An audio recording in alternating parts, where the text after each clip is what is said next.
Introduction to Python ಮತ್ತೆ Python ಅಂದ್ರೆ ಏನು, ಪೈಥಾನ್ ಎಲ್ಲೆಲ್ಲಿ ಯೂಸ್ ಮಾಡ್ತಾರೆ ಅಂತ ನೋಡೋಣ. So first what is Python? Python ಅಂತ ಅಂದ್ರೆ ಏನು? ಬೇಸಿಕಲಿ ಎಲ್ಲರೂ ಕೇಳ್ತಾರೆ Python is A programming language ಅಂತ. ಅಂದ್ರೆ ಅದು ತಪ್ಪು. ಯಾಕಂತಂದ್ರೆ Python is A object oriented, interpreted, general purpose and high level programming language ಆಗಿರುತ್ತೆ. ಅಂತಂದ್ರೆ ಏನು? ಆಬ್ಜೆಕ್ಟ್ ಓರಿಯೆಂಟೆಡ್ ಅಂತ ಅಂದ್ರೆ ಈ ಪೈಥಾನ್ ಏನೇ ಡಿಫೈನ್ ಮಾಡಿದ್ರು ಅದು ಆಬ್ಜೆಕ್ಟ್ ಆಗಿ ಕನ್ಸಿಡರ್ ಆಗುತ್ತೆ.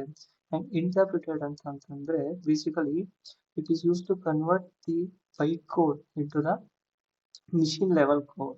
ಅದನ್ನ ನೆಕ್ಸ್ಟ್ ಸ್ಲೈಡ್ ಅಲ್ಲಿ ತಿಳಿಯೋಣ. ಮತ್ತೆ ಜನರಲ್ ಪರ್ಪಸ್ ಅಂತಂದ್ರೆ ಈ ಪೈಥಾನ್ ಎಲ್ಲಾ ಕಡೆ ಯೂಸ್ ಆಗುತ್ತೆ. ಡೇಟಾ ಅನಾಲಿಟಿಕ್ ಆಗಿರ್ಬೋದು, ವೆಬ್ ಡೆವಲಪ್ಮೆಂಟ್ ಆಗಿರ್ಬೋದು, ಅಥವಾ ಸೈಂಟಿಫಿಕ್ ಕಂಪ್ಯೂಟಿಂಗ್ ಆಗಿರ್ಬೋದು, ಇನ್ನು ವ್ಯಾಸ್ಟ್ ಫೀಲ್ಡ್ ಅಲ್ಲಿ ಕೂಡ ಪೈಥಾನ್ ಯೂಸ್ಫುಲ್ ಇದೆ. ಹೈ ಲೆವೆಲ್ ಪ್ರೋಗ್ರಾಮಿಂಗ್ ಲ್ಯಾಂಗ್ವೇಜ್ ಅಂತ ಅಂದ್ರೆ ಇದು ಹ್ಯೂಮನ್ ಅಂಡರ್ಸ್ಟ್ಯಾಂಡಬಲ್ ಲ್ಯಾಂಗ್ವೇಜ್. ಇನ್ನೊಂದು ಮಿಷಿನ್ ಲೆವೆಲ್ ಪ್ರೋಗ್ರಾಮಿಂಗ್ ಲ್ಯಾಂಗ್ವೇಜ್ ಅಂತ ಇರುತ್ತೆ.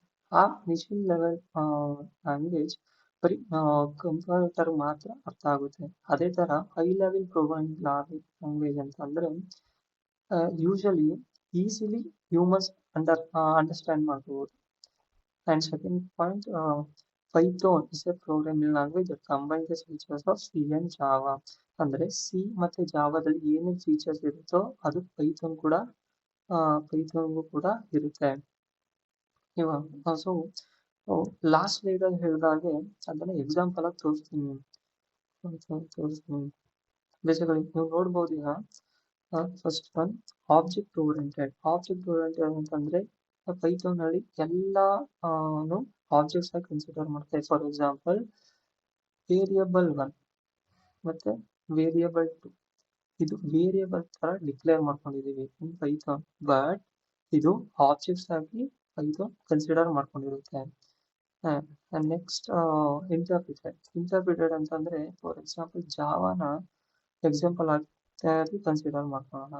ಬೇಸಿಕಲಿ ಜಾವಾದಲ್ಲಿ ಕಂಪೈಲರ್ ಅಂತ ಒಂದು ಟೂಲು ಏನ್ ಮಾಡುತ್ತೆ, at a time whole program ನ ಎಕ್ಸಿಕ್ಯೂಟ್ ಮಾಡುತ್ತೆ. But in case of Python ಅದಾಗಲ್ಲ. Basically it first line check ಮಾಡುತ್ತೆ ಅಂಡ್ ದೆನ್ ಅದು ಫಸ್ಟ್ ಲೈನ್ ಮಾತ್ರ ಎಕ್ಸಿಕ್ಯೂಟ್ ಮಾಡುತ್ತೆ. ಮತ್ತೆ ಸೆಕೆಂಡ್ ಲೈನ್ ಕೂಡ ಮೂವ್ ಆಗುತ್ತೆ. ಸೆಕೆಂಡ್ ಲೈನ್ ಚೆಕ್ ಮಾಡುತ್ತೆ, ಸೆಕೆಂಡ್ ಲೈನ್ ಎಕ್ಸಿಕ್ಯೂಟ್ ಮಾಡುತ್ತೆ ಅಂಡ್ ಥರ್ಡ್ ಲೈನ್ ಬರುತ್ತೆ, ಥರ್ಡ್ ಲೈನ್ ಎಕ್ಸಿಕ್ಯೂಟ್ ಮಾಡುತ್ತೆ. ಈ ತರ ಇಂಟರ್ಪ್ರಿಟರ್ ವರ್ಕ್ ಆಗುತ್ತೆ. So next general purpose. ಮೊದಲೇ ಹೇಳಿದಾಗೆ ಜನರಲ್ ಪರ್ಪಸ್ ಅಂತಂದ್ರೆ ಪೈಥಾನ್ ಎಲ್ಲಾ ಕಡೆ ಯೂಸ್ ಆಗುತ್ತೆ. ಫಾರ್ ಎಕ್ಸಾಂಪಲ್ ಡೇಟಾ ಅನಾಲಿಟಿಕ್ ಇರ್ಬೋದು, ಆರ್ಟಿಫಿಷಿಯಲ್ ಇಂಟೆಲಿಜೆನ್ಸ್ ಇರ್ಬೋದು, ಅಥವಾ ಸೈಂಟಿಫಿಕ್ ಕಂಪ್ಯೂಟಿಂಗ್ ಇರ್ಬೋದು, ಮತ್ತೆ ಹೈ ಲೆವೆಲ್ ಪ್ರೋಗ್ರಾಮಿಂಗ್ ಲ್ಯಾಂಗ್ವೇಜ್. ಮೊದಲೇ ಹೇಳ್ದಾಗೆ it is human readable form ಅಲ್ಲಿ ಇರುತ್ತೆ. ಮತ್ತೆ ಹ್ಯೂಮನ್ಸ್ ಈಸಿಯಾಗಿ ಅರ್ಥ ಮಾಡ್ಕೋಬಹುದು. For example variable 1 equal to variable 10, variable 2 equal to variable 20. So ತುಂಬಾ ಈಸಿ ಇರುತ್ತೆ ಅರ್ಥ ಮಾಡ್ಕೊಳ್ಳೋಕೆ. ಸೊ ನೆಕ್ಸ್ಟ್ ಸ್ಲೈಡ್ ಸ್ವಲ್ಪ ಪೈಥಾನ್ ಹಿಸ್ಟ್ರಿ ಬಗ್ಗೆ ನೋಡೋಣ. ಬೇಸಿಕಲಿ ಈ ಪೈಥಾನ್ ಅನ್ನೋದು 1991ರಲ್ಲಿ ಗೈಡೋ ವಾನ್ ರಸಮ್ ಅವರು ಕ್ರಿಯೇಟ್ ಮಾಡ್ತಾರೆ. ಮತ್ತೆ ನೀವು ತಿಳಿದಿರ್ಬೋದು ಈ ಪೈಥಾನ್ ಹೆಸರಂತಾನೆ ಹೇಗೆ ಕೊಟ್ಟರು, ಬೇರೆ ಹೆಸರು ಕೊಡ್ಬೋದಿತ್ತಲ್ಲ ಅಂತ. ಬೇಸಿಕಲಿ ತುಂಬಾ ಹಿಸ್ಟ್ರಿ ಏನಿಲ್ಲ. ಈ ಗೈಡೋ ವಾನ್ ರಸಮ್ ಅವರು ಮಾಂಟಿ ಪೈಥಾನ್ಸ್ ಫ್ಲೈಯಿಂಗ್ ಸರ್ಕಸ್ ಅಂತ ಒಂದು ಟಿವಿ ಶೋಸ್ ಇಷ್ಟಪಡ್ತಿದ್ರು. ಅದಕ್ಕೆ ಆ ಟಿವಿ ಶೋಸ್ ಮೇಲೆ ಪೈಥಾನ್ ಅಂತ ಇಟ್ಬಿಟ್ರು ಅಷ್ಟೇನೆ. ಮತ್ತೆ ಪೈಥಾನ್ ವರ್ಷನ್ಸ್ ನೋಡೋಣ. ಬೇಸಿಕಲಿ ಪೈಥಾನ್ ರಿಲೀಸ್ ಆಗಿದ್ದು 1991 ಆದ್ರೂ ಕೂಡ ಪೈಥಾನ್ 1.0 ವರ್ಷನ್ ರಿಲೀಸ್ ಆಗಿದ್ದು 1994 ಅಲ್ಲಿ. ಹಾಗೇನೆ ತುಂಬಾ ವರ್ಷನ್ಸ್ ರಿಲೀಸ್ ಆಯ್ತು in between. In 2024 Python 3.12 release ಆಗಿದೆ. ಸೊ ಬೇಸಿಕಲಿ ಇವಾಗ ಎಲ್ಲಾರು ಯೂಸ್ ಮಾಡೋದ್ರು ಪೈಥಾನ್ ವರ್ಷನ್ 3 ತುಂಬಾ ಡಾಮಿನೆಂಟ್ ವರ್ಷನ್ ಆಗಿರುತ್ತೆ. ಫಾರ್ ಎಕ್ಸಾಂಪಲ್ ತಿಳಿಯೋಣ ಪೈಥಾನ್ ವರ್ಷನ್ಸ್ ಯಾವ ತರ ನೇಮಿಂಗ್ ಮಾಡ್ತಾರೆ ಅಂತ. ಇಲ್ಲಿ ನೋಡ್ಬೋದು. ಫಾರ್ ಎಕ್ಸಾಂಪಲ್ 3.10.8 ಅಂತ ಒಂದು ಎಕ್ಸಾಂಪಲ್ ತಗೊಳ್ಳೋಣ. ಇಲ್ಲಿ 3 ಅನ್ನೋದು ಮೇಜರ್ ವರ್ಷನ್ ಆಗಿರುತ್ತೆ. ಫಾರ್ ಎಕ್ಸಾಂಪಲ್ ತುಂಬಾ ಸಿಂಟ್ಯಾಕ್ಸ್ ಏನಾದ್ರು ಚೇಂಜ್ ಮಾಡಿದ್ರೆ ಪೈಥಾನ್ ಅಲ್ಲಿ ಅದು 3, 4, 5 ಅಂತ ಚೇಂಜ್ ಮಾಡ್ತಾರೆ. But in case of minor changes ಮಾಡಿರ್ತಾರೆ, for example addition of methods ಅಥವಾ ಅಡಿಷನ್ ಆಫ್ ಆಪರೇಷನ್, ಏನಾದ್ರು ಆಪರೇಷನ್ ಅಡಿಷನ್ ಮಾಡಿದ್ರೆ, ಆಪರೇಷನ್ ಏನು ಆಡ್ ಮಾಡಿದ್ರೆ ಪೈಥಾನ್ ಅಲ್ಲಿ ಮೈನರ್ ವರ್ಷನ್ ಅಂತ ಕರಿತೀವಿ. ಫಾರ್ ಎಕ್ಸಾಂಪಲ್ ಅದ್ರಲ್ಲಿ ಏನಾದ್ರು ಬಗ್ಸ್ ಇದ್ರೆ ಅದನ್ನ ಓವರ್ಕಮ್ ಮಾಡಿದ್ರೆ ಅದನ್ನ ಪ್ಯಾಚ್ ವರ್ಷನ್ ಅಂತ ಕರಿತೀವಿ. ಈ ಫಾರ್ಮ್ಯಾಟ್ ಅಲ್ಲಿ ವರ್ಷನ್ ನ ನೇಮಿಂಗ್ ಮಾಡ್ತಾರೆ ಇನ್ ಪೈಥಾನ್. ಇವಾಗ ಬೇಸಿಕ್ ಡೆಫಿನಿಷನ್ ನೋಡೋಣ. ಏನಕ್ಕೆ ಬೇಸಿಕ್ ಡೆಫಿನಿಷನ್ ಅಂತಂದ್ರೆ ಮುಂದಿನ ಸ್ಲೈಡ್ಸ್ ಅಲ್ಲಿ ನಾನು ಸ್ವಲ್ಪ ಟರ್ಮಿನಾಲಜೀಸ್ ಹೇಳ್ತಾ ಇರ್ತೀನಿ. ಅದು ನಿಮ್ಗೆ ಅರ್ಥ ಆಗಿಲ್ಲ ಅಂತಂದ್ರೆ ಈ ಸ್ಲೈಡ್ಸ್ ಅಲ್ಲಿ ಪ್ಲೀಸ್ ತಿಳ್ಕೊಳ್ಳಿ. ಮೊದಲನೇ ಮೊದಲನೇ ಟರ್ಮಿನಾಲಜಿ ಸಾಫ್ಟ್ವೇರ್ ಅಂತಂದ್ರೆ ಏನು. Basically software is a set of instruction to the ಅಂತಂದ್ರೆ ಹಾರ್ಡ್ವೇರ್ಗೆ ಒಂದು ಸೆಟ್ ಆಫ್ ಆಪರೇಷನ್ ಅಥವಾ ಇನ್ಸ್ಟ್ರಕ್ಷನ್ ನಾವು ಕೊಡ್ತೀವಿ, ಅದನ್ನೇ ನಾವು ಸಾಫ್ಟ್ವೇರ್ ಅಂತ ಹೇಳ್ತೀವಿ. Okay, the second one programming ಅಂತಂದ್ರೆ ಏನು. ಪ್ರೋಗ್ರಾಮಿಂಗ್ ಅಂತಂದ್ರೆ ಈ ಸೆಟ್ ಆಫ್ ಇನ್ಸ್ಟ್ರಕ್ಷನ್ ನ ಬರೆಯೋದನ್ನ ಏನ್ ಹೇಳ್ತೀವಿ, ಪ್ರೋಗ್ರಾಮಿಂಗ್ ಅಂತ ಹೇಳ್ತೀವಿ. ಮತ್ತೆ ಥರ್ಡ್ ಒನ್ ಪ್ರೋಗ್ರಾಮಿಂಗ್ ಲ್ಯಾಂಗ್ವೇಜ್. ನಾನು ಮೊದಲೇ ಹೇಳಿದ ಹಾಗೆ ಪ್ರೋಗ್ರಾಮಿಂಗ್ ಲ್ಯಾಂಗ್ವೇಜ್ ಅಂತಂದ್ರೆ ಪೈಥಾನ್. ಓಕೆನಾ, ಅಂತಂದ್ರೆ A language that computer understand ಅಷ್ಟೇನೆ. ಅಂಡ್ ಲಾಸ್ಟ್ ಒನ್ ಸಿಂಟ್ಯಾಕ್ಸ್ ಅಂತ ಅಂದ್ರೆ ಏನು. ಸಿಂಟ್ಯಾಕ್ಸ್ ಅಂತಂದ್ರೆ it is unique set of rules. So ಪ್ರತಿ ಪ್ರೋಗ್ರಾಮಿಂಗ್ ಲ್ಯಾಂಗ್ವೇಜ್ ಅಲ್ಲೂ ಅದಕ್ಕೆ ಆದ ಓನ್ ಸಿಂಟ್ಯಾಕ್ಸ್ ಅಥವಾ ಓನ್ ರೂಲ್ಸ್ ಇರುತ್ತೆ. ಸೊ ಈ ರೂಲ್ಸ್ ನಾವು ಬರಿಬೇಕು, ಇದನ್ನೇ ನಾವು ಸಿಂಟ್ಯಾಕ್ಸ್ ಅಂತ ಕರಿತೀವಿ. ಓಕೆನಾ. ವೈ ಪೈಥಾನ್ ಏನಕ್ಕೆ ಯೂಸ್ ಮಾಡ್ತೀವಿ ಅಂತ ನೋಡೋಣ. ಮೊದಲನೇದು ಈಸಿ ಟು ಲರ್ನ್ ಅಂತಂದ್ರೆ ಈ ಪೈಥಾನ್ ತುಂಬಾ ಸಿಂಪಲ್ ಸಿಂಟ್ಯಾಕ್ಸ್ ಇರುತ್ತೆ. ಮತ್ತೆ ಈ ಪೈಥಾನ್ ತುಂಬಾ ಕಮ್ಮಿ ಲೈನ್ಸ್ ಅಲ್ಲಿ ಕೋಡ್ ಬರೀಬಹುದು. ಫಾರ್ ಎಕ್ಸಾಂಪಲ್ ಹಲೋ ವರ್ಲ್ಡ್ ಅನ್ನ ಒಂದು ಔಟ್ಪುಟ್ ನ ನೀವು ಕಮಾಂಡ್ ಪ್ರಾಂಪ್ಟ್ ಅಲ್ಲಿ ಬರ್ಸ್ಬೇಕು ಅನ್ಕೊಳ್ಳಿ. But in case of Java ನೀವೇ ನೋಡ್ಬೋದು, ಹಲೋ ವರ್ಲ್ಡ್ ಅಂತ ಒಂದು ಕ್ಲಾಸ್ ನ ಡಿಫೈನ್ ಮಾಡಬೇಕು. ಆ ಡಿಫೈನ್ ಮಾಡಿದ ನಂತರ ಮೇನ್ ಫಂಕ್ಷನ್ ಬರೀಬೇಕು. ಮೇನ್ ಫಂಕ್ಷನ್ ಒಳಗಡೆ ಹಲೋ ವರ್ಲ್ಡ್ ಅಂತ ಸ್ಟ್ರಿಂಗ್ ನ ಪಾಸ್ ಮಾಡ್ತೀರಾ. But in case of Python ಬರೀ ಒಂದೇ ಲೈನ್ ಅಲ್ಲಿ ಪ್ರಿಂಟ್ ಹಲೋ ವರ್ಲ್ಡ್ ಅಂತ ಬರೆದ ತಕ್ಷಣ ನಿಮ್ಗೆ ಹಲೋ ವರ್ಲ್ಡ್ ಅಂತ ಔಟ್ಪುಟ್ ಬರುತ್ತೆ. So second one demand for Python ಅಂತಂದ್ರೆ 2009ರಲ್ಲಿ 4% ಡಿಮ್ಯಾಂಡ್ ಇದ್ದಿದ್ದು 2020ರಲ್ಲಿ ಆಲ್ಮೋಸ್ಟ್ 14% ಡಿಮ್ಯಾಂಡ್ ಬಂದಿದೆ ಇನ್ ಸ್ಟ್ಯಾಕ್ ಓವರ್ಫ್ಲೋ. ಸ್ಟ್ಯಾಕ್ ಓವರ್ಫ್ಲೋ ಅಂತಂದ್ರೆ ಒಂದು ಅಪ್ಲಿಕೇಶನ್. ಆ ಅಪ್ಲಿಕೇಶನ್ ನಲ್ಲಿ ನೀವು ಕ್ವಶನ್ಸ್ ನ ಪೋಸ್ಟ್ ಮಾಡ್ಬೋದು, ಆ ಕ್ವಶನ್ಸ್ಗೆ ಆನ್ಸರ್ ಕೂಡ ಸಿಗುತ್ತೆ. ಮತ್ತೆ ವರ್ಸಟೈಲ್ ಲ್ಯಾಂಗ್ವೇಜ್ ಅಂತಂದ್ರೆ ಈ ಪೈಥಾನ್ ಎಲ್ಲಾ ಕಡೆ ಯೂಸ್ಫುಲ್ ಇದೆ. ಫಾರ್ ಎಕ್ಸಾಂಪಲ್ AI ಅಥವಾ ಮಿಷಿನ್ ಲರ್ನಿಂಗ್ ಇರ್ಬೋದು, ಬಿಗ್ ಡೇಟಾ ಇರ್ಬೋದು, IoT ಇರ್ಬೋದು, ಗೇಮ್ ಡೆವಲಪ್ಮೆಂಟ್ ಇರ್ಬೋದು, ಮತ್ತೆ ಬ್ಯಾಕ್ ಎಂಡ್ ಡೆವಲಪ್ಮೆಂಟ್ ಕೂಡ ಇರ್ಬೋದು. ಸೊ ಬ್ಯಾಕ್ ಎಂಡ್ ಡೆವಲಪ್ಮೆಂಟ್ ಅಂತಂದ್ರೆ considered as a web development. Web development will be done by Django ಅಥವಾ Flask ಅಂತ ಫ್ರೇಮ್ವರ್ಕ್ ಬರ್ತದೆ. ಇವೆರಡರಲ್ಲಿ ನೀವು ಬ್ಯಾಕ್ ಎಂಡ್ ಅಥವಾ ವೆಬ್ ಡೆವಲಪ್ಮೆಂಟ್ ಮಾಡಬಹುದು. ನೆಕ್ಸ್ಟ್ ಪ್ಲಾಟ್ಫಾರ್ಮ್ ಇಂಡಿಪೆಂಡೆಂಟ್ ಲ್ಯಾಂಗ್ವೇಜ್ ಅಂತಂದ್ರೆ ಪ್ಲಾಟ್ಫಾರ್ಮ್ ಇಂಡಿಪೆಂಡೆಂಟ್ ಆ ವರ್ಡ್ ಹೇಳ್ತಿದೆ. ಈ ಪೈಥಾನ್ ಅಥವಾ ಎಕ್ಸಿಕ್ಯೂಟಬಲ್ ಫೈಲ್ ಆಫ್ ಪೈಥಾನ್ ಯಾವುದೇ ಪ್ಲಾಟ್ಫಾರ್ಮ್ ಅಲ್ಲಿ ಒಂದೇ ಕೋಡ್ ರನ್ ಆಗುತ್ತೆ. ಫಾರ್ ಎಕ್ಸಾಂಪಲ್ ನೀವು ಪೈಥಾನ್ ಕೋಡ್ ಬರೀತೀರಾ, ಆ ಪೈಥಾನ್ ರನ್ ಮಾಡ್ತೀರಾ. ರನ್ ಮಾಡಿದ ತಕ್ಷಣ ಅದು ಆ ಪೈಥಾನ್ ಎಕ್ಸಿಕ್ಯೂಟಬಲ್ ಫೈಲ್ ಬರುತ್ತೆ.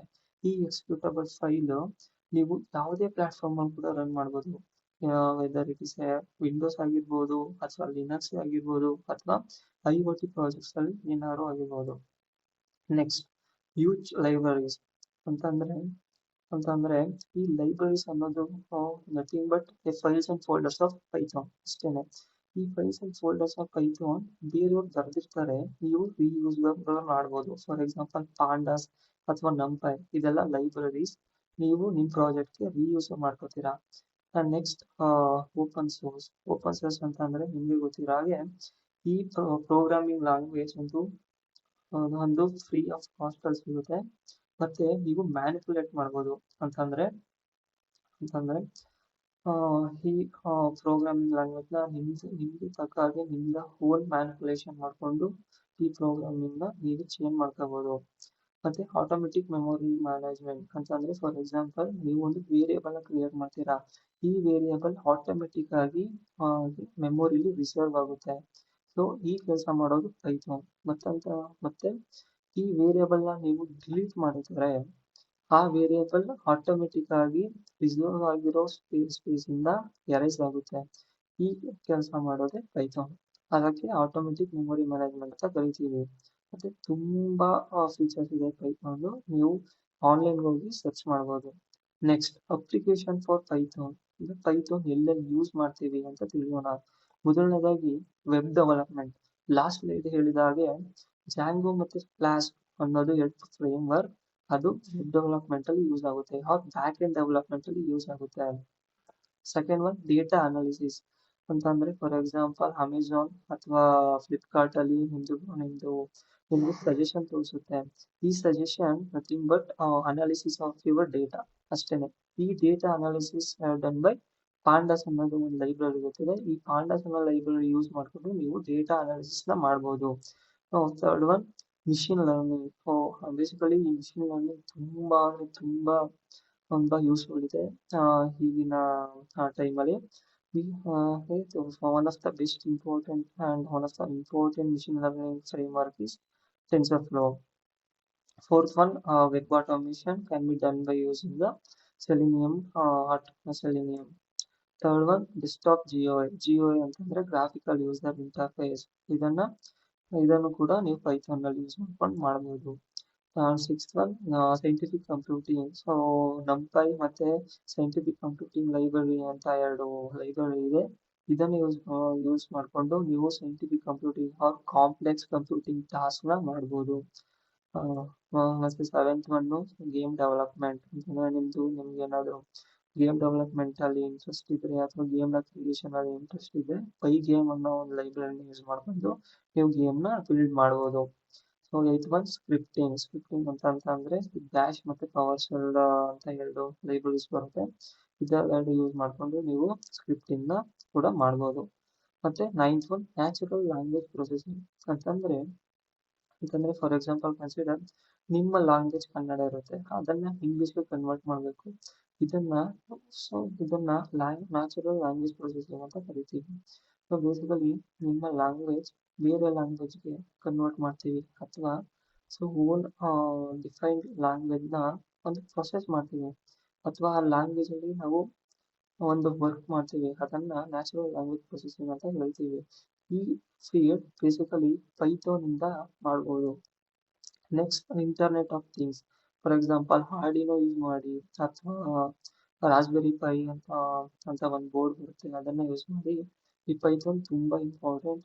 ಈ ಪೈಥಾನ್ ಯೂಸ್ ಮಾಡ್ಕೊಂಡು ಈ ಆರ್ಡಿನೋದಲ್ಲಿ ಅಥವಾ ರಾಸ್ಬೆರಿ ಪೈಯಲ್ಲಿ ನೀವು ಪ್ರೋಗ್ರಾಮ್ ಮಾಡ್ಬೋದು. At last, thank you.